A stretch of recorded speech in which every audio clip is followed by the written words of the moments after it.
Imagine that your mother or father go online looking for a relationship. They meet someone special. They spend weeks, months, even years communicating with that person over email, Skype, Messenger, many other social media platforms. It's all going really well. But then at some point, they're asked for a small amount of money, whether it's for a medical emergency, a family drama, or any other number of endless scenarios. Without hesitation, they comply. And before long, they've lost their savings, their superannuation, and they now have a second mortgage on their house. Or imagine if your partner was presented with an investment opportunity. They do their research, their due diligence, and it seems to check out. There are glossy brochures, a website full of testimonials, and an array of staff with whom they speak with on a regular basis. They invest thousands of dollars, and they're able to log in to an online account and track their investment. But then one day, the website disappears, along with all of your combined savings. These stories are not unique, and they are by no means uncommon. For the past 9 years, I have been researching online fraud.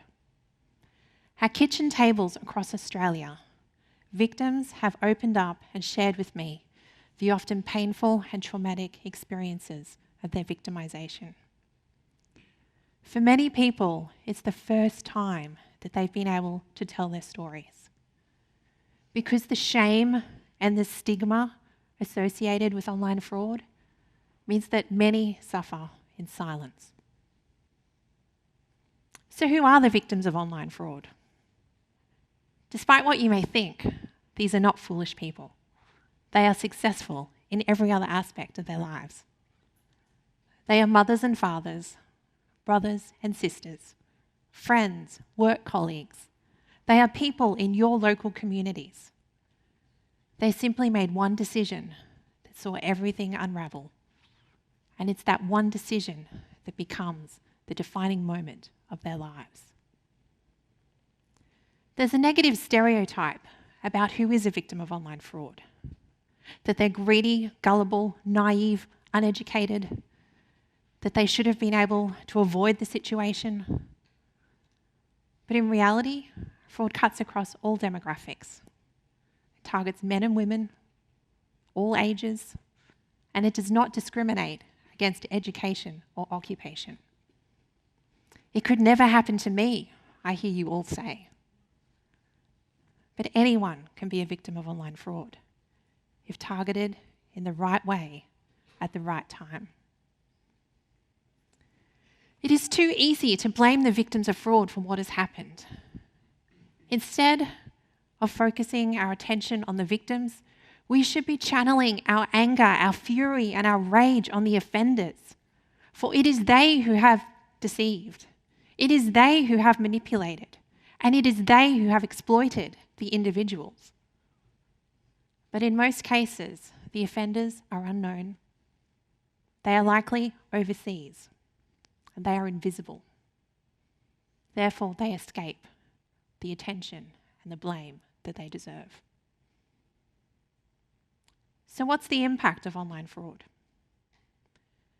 It's a mistake to think that victims only suffer financial losses. The reality is far greater than that. Victims will experience a physical deterioration of their health. Many of them will experience emotional and psychological problems. Majority will experience some form of depression. It's relationship breakdown, homelessness, unemployment. In some cases, victims will take their own lives. Just take a moment to think about that last statement. Why is it that so many fraud victims feel that suicide is the only answer? Why is it that we have a system where the barriers to report fraud outweigh the ability of victims to be heard? Why is it that online fraud is so often minimised, trivialised, or not even acknowledged by family, friends, and law enforcement agencies. So what's the effect on the victims of fraud? Victims are reluctant to disclose to those around them for fear of how they will react. And this fear is justified for those victims who have opened up to those around them and have experienced anger, exclusion, and disownment from their family and friends. Fraud has fractured many relationships beyond repair. Victims are often shamed, bullied, and isolated by those that they needed the most. And for older victims, there's an additional burden, a fear that they will be seen to have lost capacity and they will therefore lose their financial independence. We need to change this. The Australian Cybercrime Online Reporting Network is now the central means of reporting online fraud in Australia. And while this is a positive step, it brings with it new challenges. Imagine that you're the victim of romance fraud and you've lost several $100,000. Imagine how you feel when you've plucked up enough courage to go down to report to your local police station and they refuse to take a complaint. Instead, they refer you to a website. The same technology which has enabled your victimisation, which facilitated your violation and betrayal, is now being promoted to you as the only possible means of help that you have available. For many victims, this is a confronting and challenging scenario.